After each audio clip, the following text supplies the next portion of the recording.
Yo, what's good? It's your boy JG Tennis back with another video. Of course, y'all see I still got the beard. I'm not getting a haircut until next month, like when I get back to campus. So, of course, I've already filmed all sorts of videos. Most recently, tennis videos and stuff.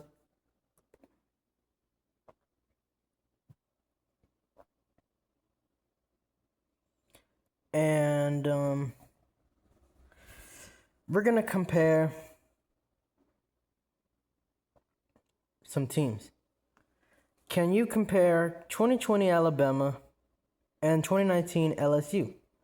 Also include the USC game and Georgia State game I told you about. Yeah, this is a classic debate.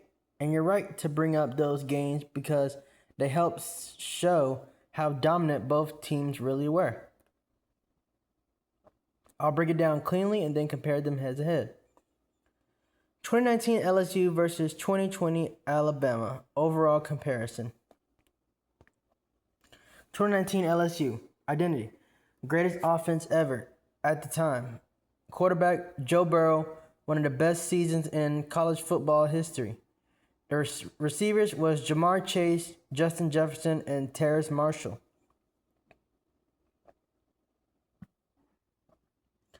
The style was spread, empty sets, precision passing, and tempo. LSU's 2019 team changed college football. They beat elite teams at their peak and embarrassed everyone late in the year. Notable dominance. SEC Championship, Georgia. Playoff semifinal, Oklahoma. National Championship, Clemson. They didn't just win. They overpowered elite defenses.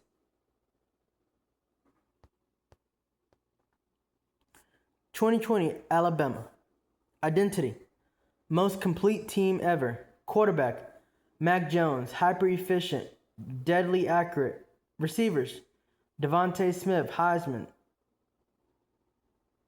What in the world?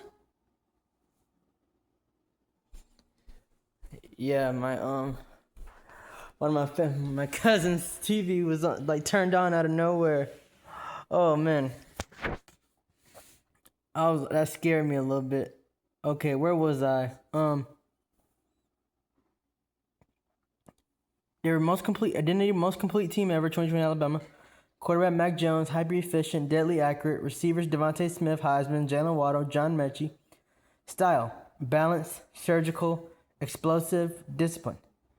Alabama in 2020 was different. They weren't just explosive, they were perfectly efficient. No wasted plays, no weaknesses. They did this SEC only schedule during COVID, no cupcakes.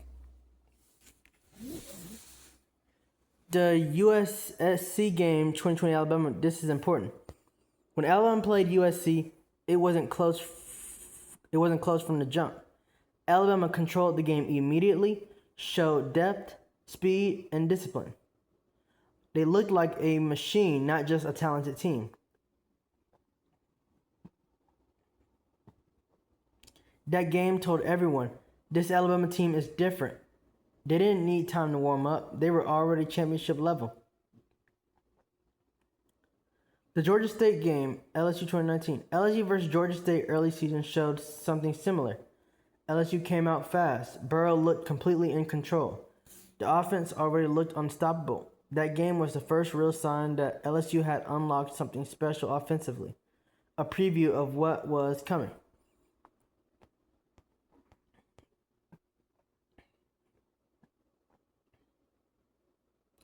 So let's do a head-to-head breakdown. Offense versus offense. LSU had higher difficulty throws and more creativity. Alabama had cleaner execution and fewer mistakes. So edge, the offense, LSU slightly, even though I probably say Alabama. Mainly because, of course, Jalen Waddle went down a little bit and then Devontae Smith did a little, but they were still good. Defense versus defense. Alabama's defense was more disciplined and consistent. LSU's defense improved late but had early leaks. The edge goes to Alabama. Coaching and adjustments. Alabama adjusted weekly and dominated everyone. LSU rode momentum and confidence to historic highs, so the edge will go to Alabama. Consistency. LSU peaked incredibly high. Alabama stayed elite every single week. The edge, Alabama.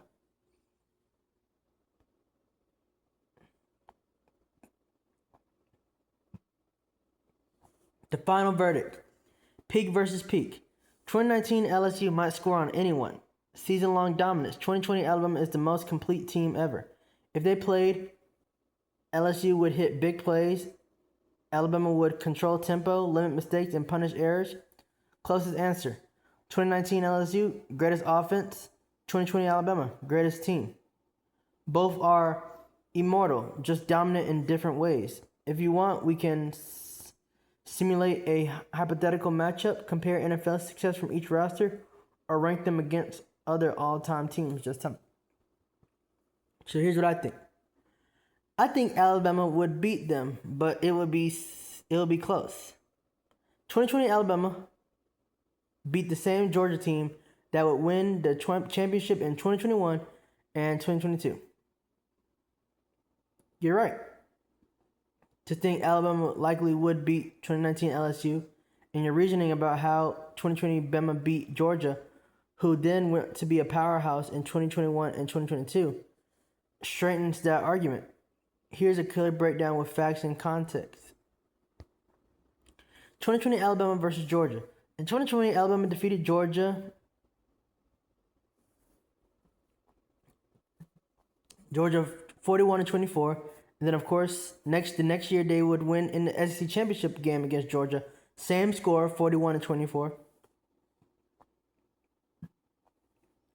That Georgia defense was elite. They entered the game as the top-ranked team, yet Alabama still dominated on both sides of the ball.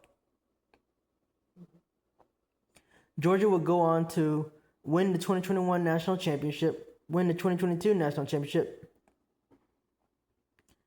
their first since 1980 in 2021. So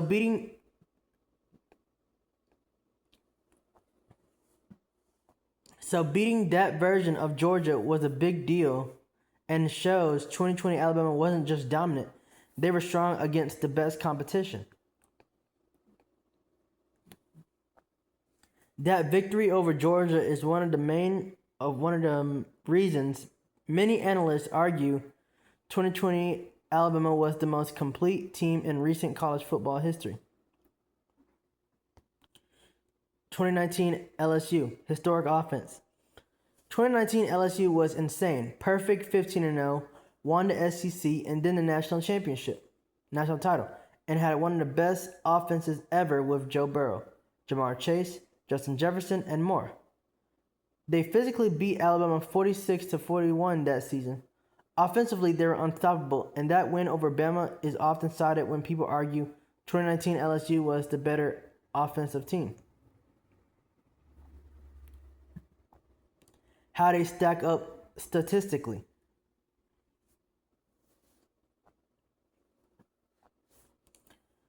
Comparison models show the two teams were very close statistically, with nearly identical points per game. LSU 48.4, Alabama 48.5, and yards per game. Both teams were elite on offense and defense. Why your take is totally reasonable. Given that 2020 Alabama beat an elite Georgia team that would win the national titles in 2021 and 2022. Alabama was efficient, balanced, and disciplined across the board. LSU had a historically great offense but was less complete defensively. It's fair to say Alabama would likely beat 2019 LSU in a close game. That's actually a pretty common analytic conclusion. It's not just your opinion. It recognizes the strength and depth of both teams while giving a slight edge to Alabama's all-around roster and execution. If you want, I can put together a hypothetical 2019 LSU versus 2020 Alabama matchup simulation with key players and how it might play out drive by drive. Just let me know. So now I won't do that, but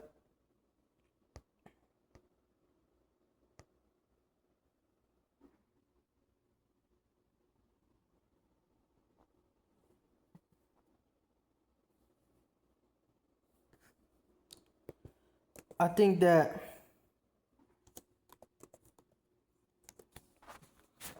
both teams are great. Now, some say I would be biased because I'm an Alabama fan, but I give both teams credit. So let's look at 2019 LSU's schedule. So they first played Georgia Southern. I don't know what. It was Georgia State earlier in the year. It was Georgia Southern. Oh, wait, let me see something real quick. Yeah, I knew I wasn't tripping. Yeah, so they played Georgia Southern at the beginning of the year, not Georgia State. Georgia State. So LSU beat Georgia Southern 55-3. LSU beat Texas 45-38. LSU beat Northwestern State 65-14. LSU beat Vanderbilt 66-38. They beat Utah State 42-6.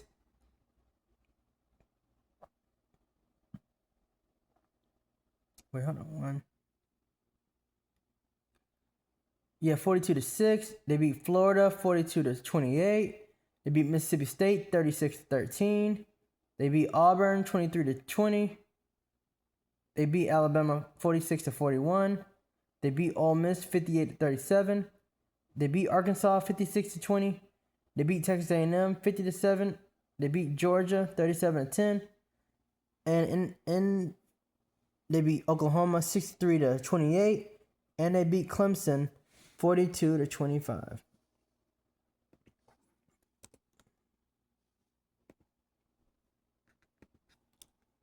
It was an unbelievable year. So now, 2020 Alabama. Excuse me, sorry. Alabama beat USC 41-24. Alabama beat Georgia State 45-20. Alabama beat Missouri 38-19. Beat Texas A&M 52-24. Beat Ole Miss 63-48. Beat Georgia 41-24. Beat Tennessee 48-17. Beat Mississippi State 41-0. Beat Kentucky 63-3. Beat Auburn 42-13. Beat LSU 55-17. Beat Arkansas 52-3. Beat Florida 52-46. Beat Notre Dame 31-14 and beat Ohio State 52-24.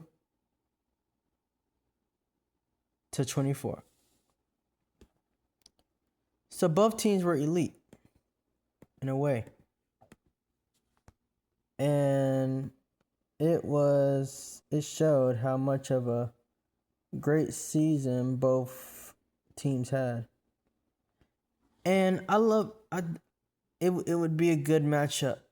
So I can't really say that who would win for real. Some can argue LSU could win. Yeah, some could argue Alabama could win. But we can all agree that both teams were great. They beat their opponents. I know LSU had more close games than 2020 Alabama did. LSU had a lot of good top-ranked wins. And then Alabama had some big wins against a prime Florida team, the last best Florida team in a while. The win against Ohio State, Justin Fields, Ohio State. Win against Georgia, who would win the next two national championships. So you can say you can say that both teams are really, really good.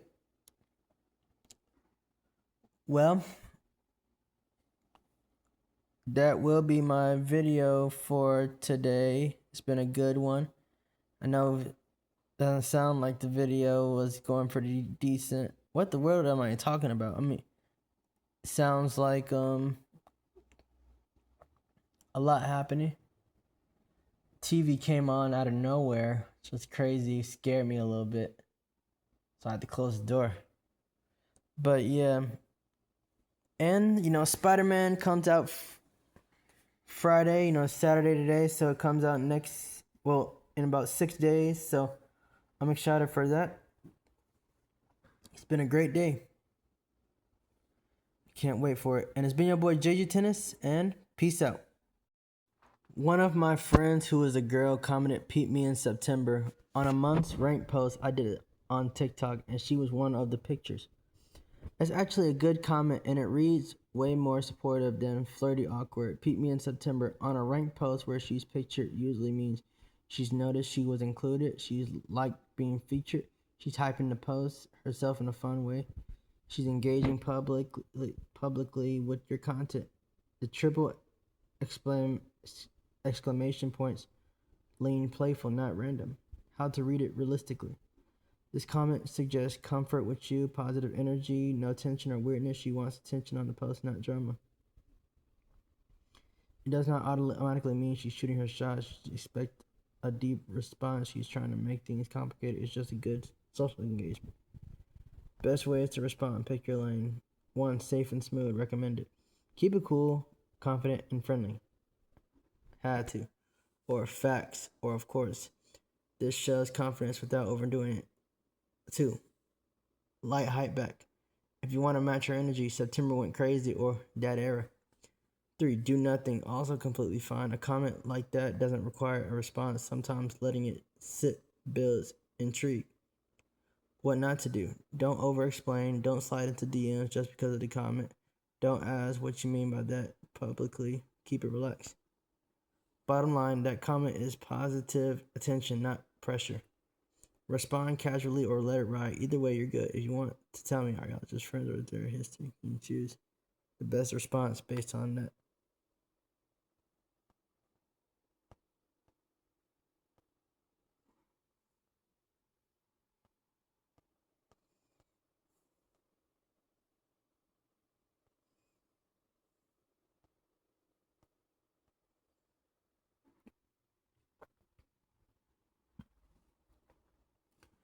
For my lunch, I'm going to have Lunchable Wednesday, Thursday, and Friday.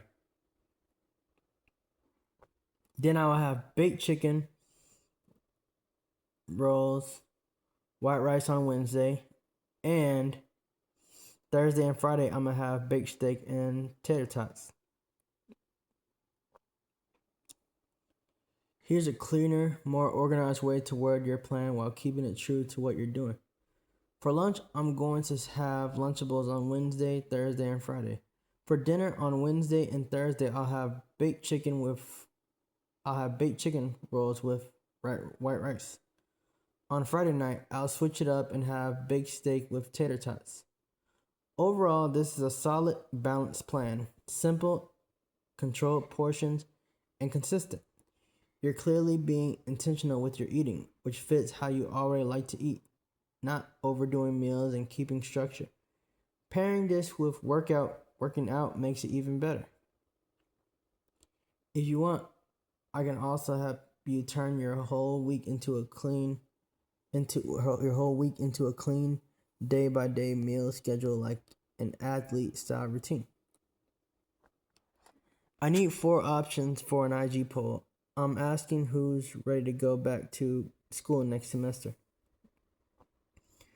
Here are 4 clean IG poll options you can use. Pick the vibe you want. Option 1, simple and clean. Definitely, not at all. 2 emojis. Option 2, funny, relatable. Let's go. I need more break. Option 3, balance. Ready for it. Still on break mode. Option 4, confident, motivated. Locked in, mentally not there yet. If you want it more athlete coded or college grind energy, I can tweak them to fit your brand. 99.6 gigabytes versus plus 42.7 gigabytes plus 29.2 gigabytes plus 445.9 gigabytes plus 47.7 gigabytes plus 44.4 gigabytes. The total is 99.6 gigabytes. 42.7 gigabytes equals 142.3 KB. 29.2 KB equals 171.5 KB. 445.9 KB equals 617.4 KB. 47.7 KB equals 665.1 KB. 44.4 KB equals 709.5 KB. Total 709.5 kilobytes. To MBS, assuming you mean megabytes, MB, using the standard binary conversion, 1 megabyte equals 1024 gigabytes or kilobytes. So 709.5 KB divided by 1024 equals 0.693 megabytes. Answer equals 0.69 megabytes or 0.69 megabytes. If using the decimal convention where 1 megabyte equals 1000 kilobytes, it would be 0.7095 megabytes or about 0.71 or 0.71 megabytes. Yeah. Spider-Man day. Spider-Man week soon. Let's go.